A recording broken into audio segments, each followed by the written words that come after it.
살다 보면 누구나 생의 위기를 만날 때가 있습니다. 풍년만 있는 인생이 없고 흉년만 있는 인생도 없습니다. 풍년도 있고 흉년도 있는 것이 우리의 인생이 됩니다. 우리 삶은 가끔 내가 원치 않는, 예기치 않은 방향으로 흘러갈 때가 참 많습니다. 익숙한 경로를 벗어나서 낯선 영역으로 들어가게 되면 어떻게 살아가나 하는 그런 염려와 불안 속에 빠지기도 합니다. 그렇게 누구든지 처음엔 당황스러워하지만 금세 익숙해지고 또 그 자리에 매김하는 그런 모습을 볼 때가 참 많습니다. 위기라고 하는 뜻의 영어 단어인 크리시스라고 하는 그 말은 라틴어 크리네이니에서 나왔다고 하는데요. 원래는 의학 용어였다고 합니다. 그러니까 질병의 전개에 있어서 환자의 회복과 죽음을 결정짓는 중요한 전환점을 크리시스다 이렇게 말한다는 것입니다. 그래서 위기를 기회라고 하는 이유는 이 때문이다고 말을 합니다. 그렇게 살다 보면 캄캄한 때를 만나게 됩니다. 그림자 없는 인생은 없는 것 같습니다. 때로는 어둠의 터널을 지날 때도 있고 또 어떤 때는 가을볕 좋은 날을 지나는 그런 때도 만나게 되는 것 같습니다. 중요한 것은 우리가 잘 살아가고 있든지 힘겨운 때든지 또 그 어두운 때든지 주님께서는 어떠한 때든지 우리와 함께 하신다는 사실입니다. 그래서 우리는 함께 하시는 하나님을 노래하고 그렇게 찬양하는 것입니다. 그래서 우리는 주님께서 우리를 어디로 이끄시든지 그 이끄심을 믿고 받아들일 준비를 해야 하겠습니다. 주님은 우리에게 그런 말씀하셨죠. 너희가 여러 가지 시험을 만나거든 기쁘게 여기라 이렇게 말씀을 하고 있습니다. 야고보서 1장 2절에서 4절 말씀을 제가 읽어드리겠습니다. 내 형제들아 너희가 여러 가지 시험을 당하거든 온전히 기쁘게 여기라. 이런 너희 믿음의 시련이 인내를 만들어내는 줄 너희가 알미라. 인내를 온전히 이루라. 이런 너희로 온전하고 구비하여 조금도 부족함이 없게 하려 함이라. 이 시련의 시간, 그 힘듦의 일들이 우리를 온전하게 만들고 부족함이 없는 그런 삶으로 만들어 가신다, 만들어낸다 그렇게 지금 말씀하고 있는 것입니다. 실패처럼 보이고 무의미해 보이는 그 일들이 우리를 도리어 부족함이 없도록 온전하게 만드는 그런 기회가 되고 있다는 것을 말씀해 주고 있는 것입니다. 사실 믿는 자에겐 모든 순간이 기회가 되고 있습니다. 왜냐하면 합력하여 선을 주님께서 지금 이루고 계시기 때문에 그렇습니다. 우리가 볼 때는 이게 무슨 나에게 좋은 것이 되겠는가, 힘들 뿐이다 라고 생각을 하지만 주님께서는 볕 좋은 날이든지 비 오는 날이든지 어둠의 날이든지 상관이 없이 그것을 합력하여 선을 이끌어내신다는 것입니다. 오늘 본문에 등장하고 있는 다니엘의 세 친구 사드락과 메삭과 아벳노고는 매우 큰 위기를 지금 만나고 있습니다. 바벨론의 느부갓네살 왕이 금신상을 세우고는 그 두라 평야에 세우고는 절하지 않는 자는 풀물불에 던져 죽게 하겠다는 그런 공포를 합니다. 사람들은 살기 위해서 그 권력 앞에 무릎을 꿇을 수밖에 없었고 그 금신상 앞에 무릎을 꿇게 됩니다. 그런데 하나님을 섬기는 사드락과 메삭과 아벳노고는 그것을 거부하고 절을 하지 않습니다. 그러니까 정적들이 그들을 고발하는 거예요. 결국 그들은 왕 앞에 서게 되었고 이제 생사가 오고 가는 중요한 지점이 그 지점을 만났습니다. 근데 그들을 아꼈던 왕은 한 번 더 기회를 줍니다. 지금 풍악이 울릴 때, 악기가 연주될 때 금신상에 절을 한다면 살려주겠다. 그럼에도 불구하고 사드락과 메삭과 아벳노고는 절하지 않겠다고 합니다. 비록 우리가 풀불에 던져져 죽는다 할지라도, 그래서 하나님께서 우리를 살려주지 않는다 할지라도, 그리 아니하실지라도 우리는 금신상에 절하지 않겠습니다 라고 그렇게 말을 하는 것입니다. 이 말을 들은 느부갓네살 왕은 화가 나서 분노해서 평소보다 7배나 더 뜨겁게 풀무불을 이렇게 태우라고 하죠. 결국 이 세 사람은 그 풀무불에 던져지게 됩니다. 얼마나 뜨거웠던지 이 세 사람을 던지던 이들이 그 뜨거운 열기에 다 죽고 말았어요. 그런데 이 세 사람이 풀무불에 던져졌는데, 분명히 3명을 던졌는데 4사람이 그 일을 거닐고 있는 겁니다. 서로 대화를 나누고 있는 거예요. 이 장면을 왕과 모든 대신들과 모든 백성들이 지켜보고 있는 겁니다. 놀라운 일이 아닐 수 없고, 이 3사람이 뚜벅뚜벅 그 풀무불을 걸어서 나옵니다. 왕도 놀라고 온 백성도 놀라고 충격에 빠져들게 되는 것이죠. 머리털 하나 타지 않았고 옷에는 탄 냄새도 나지 않습니다. 이 장면을 본 왕은 하나님을 찬양하고 이 세 사람을 높이게 되었다는 바로 그러한 이야기입니다. 오늘 다니엘 3장 28절부터 30절의 말씀을 보면 느부갓네살 왕이 어떻게 말하고 있는지를 보여주고 있습니다. 느부갓네살이 말하 이르되 사드락과 메삭과 아벳노고의 하나님을 찬송할지로다. 그가 그의 천사를 보내사 자기를 의뢰하고 그들의 몸을 바쳐 왕의 명령을 거역하고 그 하나님밖에는 다른 신을 섬기지 아니하며 그에게 절하지 아니한 종들을 구원하셨도다. 그러므로 내가 이제 조서를 내리노니 각 백성과 각 나라와 각 언어를 말하는 자가 모두 사드락과 메삭과 아벳노고의 하나님께 경솔히 말하거든 그 몸을 쪼개고 그 집을 그름토로 삼을지니 이는 이같이 사람을 구원할 다른 신이 없음이니라 하더라. 왕이 드디어 사드락과 메삭과 아벳노고를 바벨론 지방에서 더욱 높이니라. 신적 경험을 한 것입니다. 하나님의 역사를 불신자가 경험하고서 고백하는 바로 그 장면인 것입니다. 이 천하 세상에 구원할 자는 오직 여호와 그 하나님 한 분밖에 없다고 하는 것을 이 이방인의 왕이 그 입술로 고백하는 장면을 우리가 보고 있는 것입니다. 이것처럼 위기는 실체를 경험하는 좋은 기회가 된다는 것입니다. 기회는 어떤 것을 우리에게 기회로 제공하고 있는 것일까요? 이 위기는 어떤 기회를 우리에게 주고 있습니까? 첫 번째는 위기는 금증의 기회가 된다는 것입니다. 고난과 위기를 좋아할 사람은 이 세상에 아무도 없습니다. 그러나 그 위기는, 그 역경과 고난은 우리의 가치와 기준을 보여주는 검증하는 아주 좋은 기회가 됩니다. 하나님을 증명할 기회, 내 믿음을 검증할 수 있는 매우 좋은 기회가 된다는 것입니다. 그렇게 위기는 우리 믿음의 수준을 알 수 있는 아주 중요한 기회가 되고 있다는 것입니다. 코로나 3년 동안 지구촌에 위기가 닥쳤습니다. 그래서 많은 국가들이 이 방역을 제대로 대처한 나라와 대처하지 못한 나라가 규명되어졌습니다. 어떤 나라가 이 위기 속에서도 경제가 탄탄하고 국방이 튼튼하며 또 그 국민을 지켜내는지가 만천하에 드러났습니다.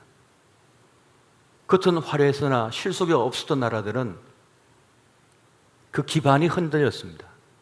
하지만 이 위기 때 도리어 잘 되는 나라들이 있습니다. 또 잘 되는 산업이 있습니다. 살아남는 사람들이 있습니다. 그렇게 내가 탄탄했는지, 나 괜찮은 것인지를 검증하는 소중한 기회가 됐다는 것입니다.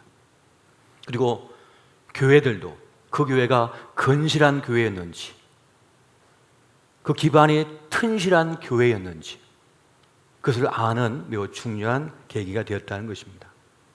그렇게 위기는 우리의 신앙을, 우리의 믿음을 점검하고 부실했던 내 믿음을 다시 세우는 회복의 기회가 되고 있습니다. 문제점이 있으면 고치면 되는 거거든요. 보완하면 되는 것입니다. 그러면 롱런할 수가 있다는 거예요. 시편 119편 71절에 보니까 고난당한 것이 내게 유익이라 이로 말미암아 내가 주의 율례들을 배우게 되었나이다. 주님을 확신하게 되었고 주님을 깨닫게 되었고 주님을 진정 따르는 사람이 되었다는 바로 그 고백을 우리에게 해주고 있는 것입니다. 세상도 그러할 겁니다. 교회가 뭐냐? 이 위기 속에서 교회는 어떤 곳이냐라고 하는 것이 이 코로나 위기 속에서 증명되게 되었다는 것입니다. 또 하나는 위기는 우리에게 없던 기회를 만들어줍니다. 여러분, 세상에는 나름의 질서가 있습니다. 그 질서는 좀처럼 변화가 없고 유지되고 있습니다. 조금의 여지도 보이지 않는 그런 체계가 갖춰져 있는 거예요. 그런데 그 기존의 판을 흔드는 위기를 좋아할 사람은 없습니다. 하지만 그 기존의 판을 깨트리고 새로운 판이 만들어짐을 통하여 새로운 기회들이, 새로운 가능성들이 주어지고 있는 것도 우리가 깨닫게 됩니다. 그 판세를 깨트리는 위기가 누군가에게는 기회가 되고 있다는 것입니다. 느부갓네살 왕이 어느 날 꿈을 꿨는데 그 꿈을 해석할 능력이 전혀 없어요. 그래서 자기 나라의 지혜자들을 다 부릅니다. 다 부르고 자기 꾼 꿈을 해석하래요. 해석 못하면 죽임을 당합니다. 그 자리에 다니엘도 불려갔어요. 그리고 말합니다. 다니엘아, 내가 꾼 꿈을 해몽하라, 해석하라. 그런데 다니엘은 막힘없이 그 자리에서 곧바로 그 꿈에 대하여 모든 것을 해석해 줍니다. 왜? 지난밤에 주님께서 다 알려주셨거든요. 생사가 오고 가는 매우 중요한 순간이었는데 이 위기가 다니엘을 존귀한 자가 되는, 존귀한 자리에 오르게 되는 계기가 되어지는 것을 보게 됩니다. 여러분, 기존 질서에서 포로를 끌려와서 노예로 끌려가서 어떻게 그 정상의 자리에 오를 수가 있습니까? 그의 탁월함을 증명해야만 그 존귀한 자리에 오를 수 있는 거예요. 그렇게 위기는 도리어 새로운 길을 내는 계기가 되고 있는 것을 보게 됩니다. 1895년도에 미국 남부 엘리베마 주에 이 목화 산업이 크게 발전했던 이 지역에 목화 바구미가 창궐했고, 그리고 너무 오랫동안 목화 농사를 짓다 보니까 토양이 엉망이 돼버렸어요. 그래서 이 산업이 완전히 초토화가 되는 그런 재앙을 맞이하게 됩니다. 도시는 삽시간에 탄식 소리로 가득 찼습니다. 그러한 중에 한 사람이 이 지력을 높일 수 있는 산업, 그리고 이 위기를 이겨낼 수 있는 새로운 산업을 구성하게 됩니다. 그래서 바로 땅콩을 재배하는 것이었습니다. 그렇게 모든 목화나무를 다 뽑아내고 땅콩을 심었는데 대성공을 거두게 됩니다. 그 도시가 도리어 더 큰 부자 도시가 되어지고 사람이 용성하게 됩니다. 나중에 이 엔터프라이즈 마을이라고 하는 곳에는 입구에 목화 바구미 기념탑이라고 하는 것을 세우게 됩니다. 우리는 목화 바구미에게 감사한다. 그날의 시련이 없었더라면 우리는 오늘의 풍요를 누릴 수 없었을 것이다. 목화 벌레여, 그대들이 준 고난에 감사하노라. 그런데 이 땅콩 재배도 어느 날 위기가 또 닥칩니다. 너무 풍작이 되어가지고 이거를 어떻게 해결할 길이 없어요. 너무 많이 재배를 해가지고 값이 땅에 떨어져 버리게 됩니다. 산업이 위태위태합니다. 그때 기도의 사람 조지 워싱턴 커버라고 하는 교수가 이 난간을 타개하기 위하여 성경책 외에는 탁자에 자기 책상에 아무것도 올려놓지 않고 며칠 동안 기도를 합니다. 그러면서 주님께서 분해하라, 해석하라, 새롭게 보라 라고 하는 음성이 계속 들려요. 그런 가운데 땅콩을 보고 계속 보는데, 그래, 땅콩을 땅콩으로만 보지 말고 다른 것으로 보자 하면서 땅콩으로 다른 제품을 만들어내는 것을 구성하게 됩니다. 그래서 땅콩으로 참 여러 가지 제품들을 만들어내게 되었고 더 큰 성공을 거두는 그런 계기를 마련했다는 그런 일화가 들려오고 있습니다. 그렇게 위기는 나를 망하게 할 것 같은데 내 인생에 새로운 판도를 가져오고 없었던 기회를 가져온다고 하는 사실입니다. 그래서 주님께서 우리에게 기회를 주시는 거예요. 어떤 기회입니까? 위기를 통한 기회를 주신다는 것입니다. 그냥 내버려 두면 그냥 그 모습 그대로 그 모양 그 꼴대로 평생 살 수밖에 없어요. 어떤 지각 변동이 일어나야만 마음이 바꾸고 생각이 바뀌고 인생이 바뀔 수가 있다는 것입니다. 그래서 주님께서 우리에게 위기를 허락하신 줄 여러분 믿으시기 바랍니다.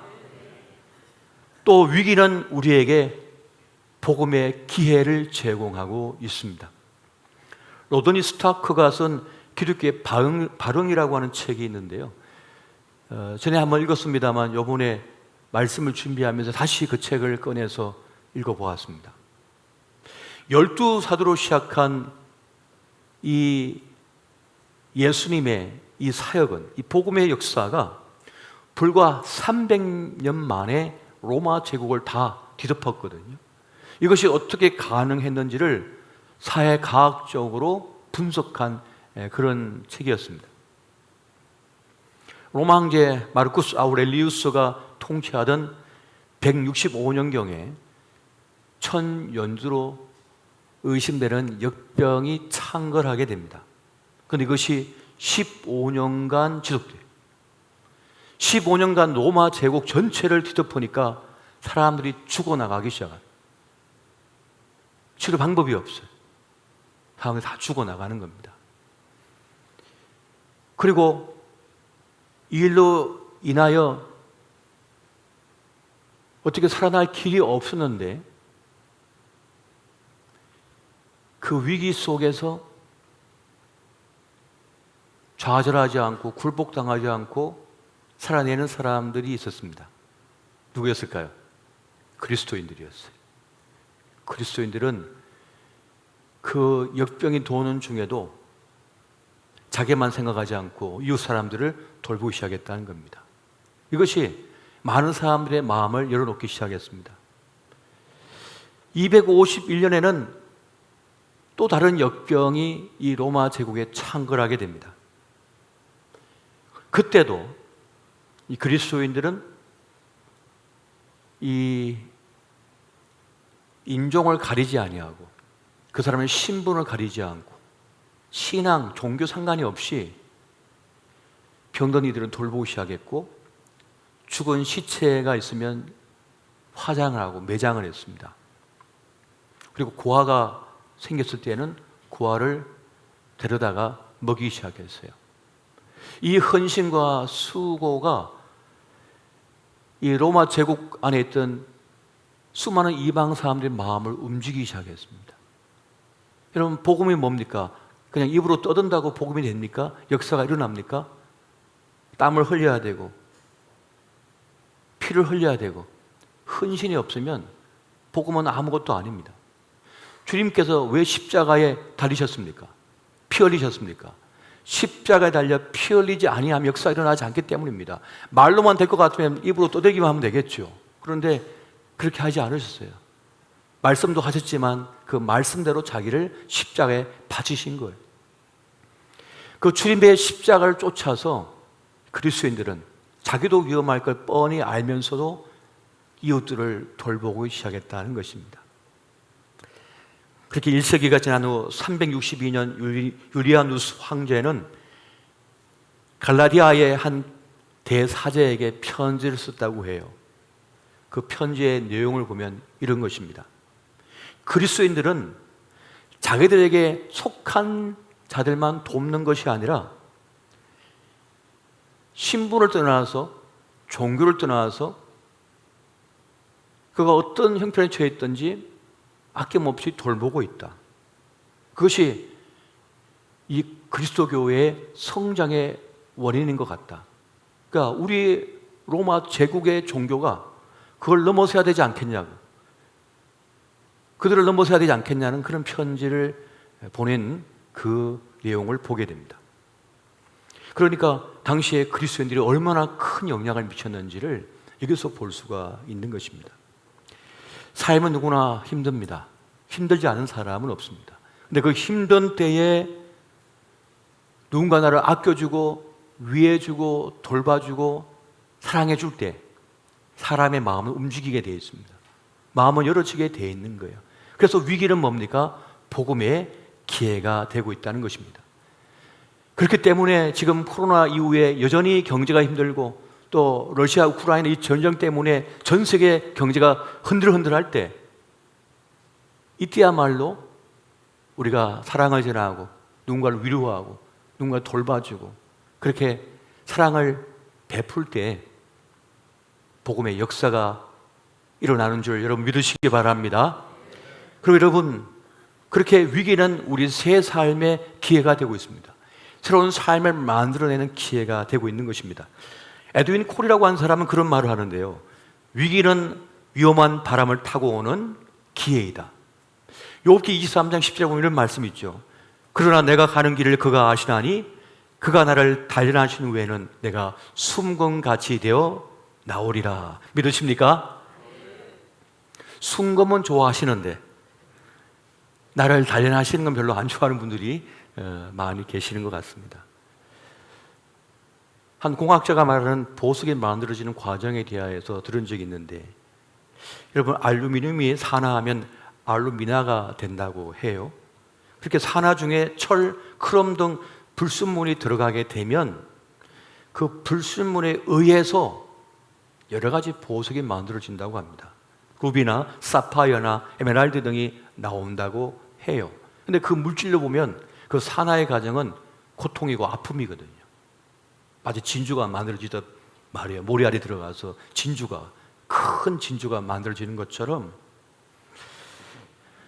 내 삶에 어떤 고난이 찾아오고 어떤 문제가 발생하고 어떤 불순물이 들어오면 우리는 그걸 원치 않습니다만 하나님은 그걸 허용하십니다. 그 시간을 허용하셔요. 왜요? 그것이 우리를 보석으로 만들기 때문에 그렇습니다. 보석은 그냥 만들어지는 것이 아니거든요.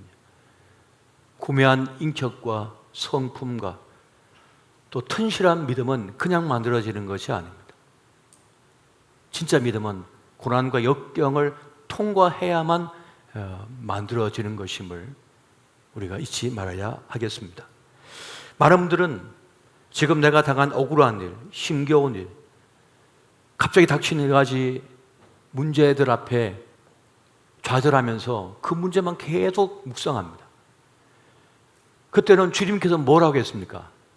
눈을 들어 주를 보라. 문제가 없기 때문에 주님을 보라는 것입니까?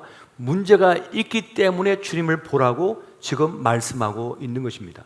시편 121편 1절과 2절 말씀 보니까 내가 산을 향하여 눈을 들리라. 나의 도움이 어디서 올까? 나의 도움은 천지를 지으신 여호와께서로다 라고 말씀하고 있습니다.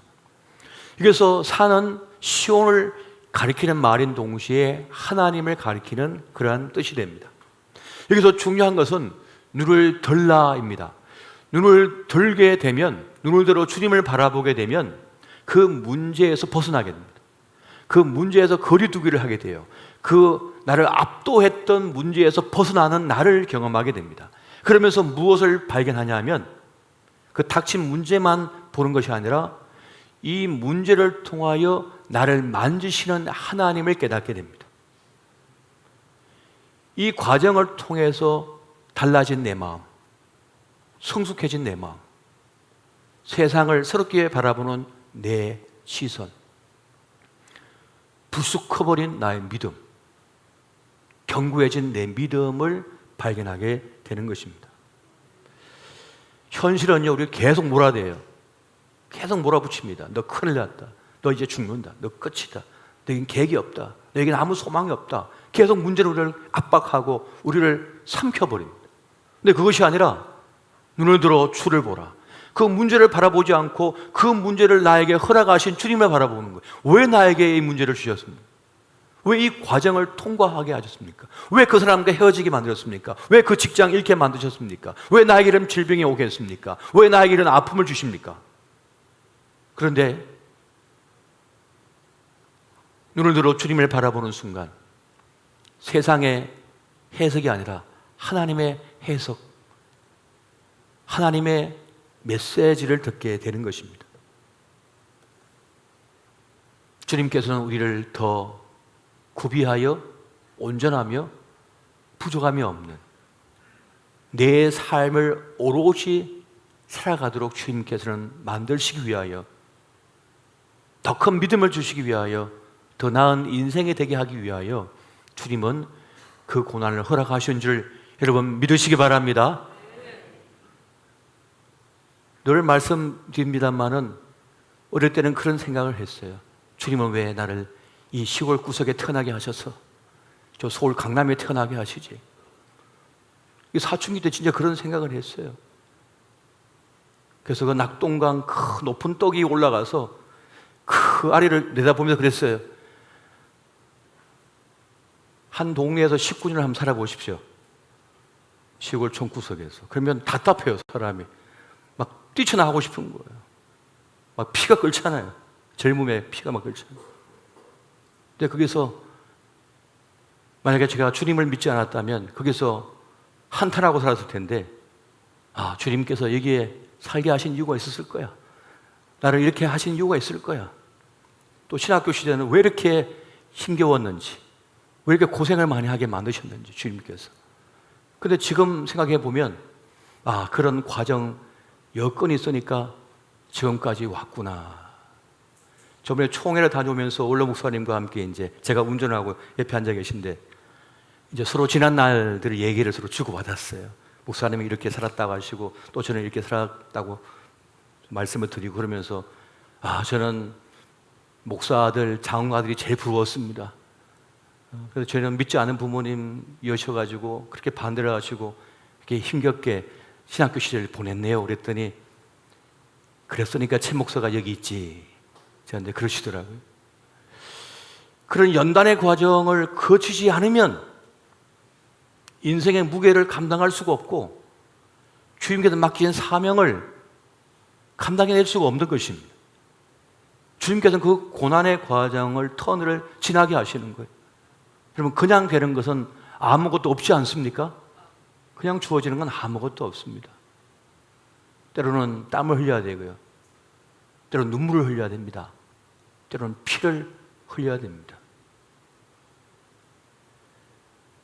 어머니와 같은 교회를 이제 떠나올 때가 있었어요. 저랑 제 아내랑 이 갓난 아기를 안고 이제 모든 교인, 전 교인 앞에 서 있는데 목사님 그러시는 거예요. 울며 씨를 뿌리러 나간 자가 기쁨의 단을 거둘 것이다 하고는 그렇게 말씀을 전해주시고는 기도해 주시고 저희를 파송해 주셨거든요. 그 말씀이 지금도 제 귀에 생생합니다. 그게 들려와요. 그런 것이구나. 때로는 땀을 흘려야 되고 눈물 흘려야 되고 때로는 피를 흘려야 되는 것이구나. 여러분, 믿음의 눈으로 위기를 바라보시기 바랍니다. 믿음의 눈으로 위기를 바라보십시오. 아, 주님께서 나에게 없던 기회를 주시기 위하여, 없던 길을 내시기 위하여, 나에게 더 좋은 것을 허락하시기 위하여 지금 나에게 진통을 주셨고 아픔을 주셨고 이 고난을 허락하여 주셨구나. 그러나 합력하여 선을 이루시는 주님께서는 반드시 나에게 선하고 기쁨의 것을 허락하실 것이다. 오늘 그 믿음으로 나아가 승리하시기를 예수 이름으로 축원드립니다.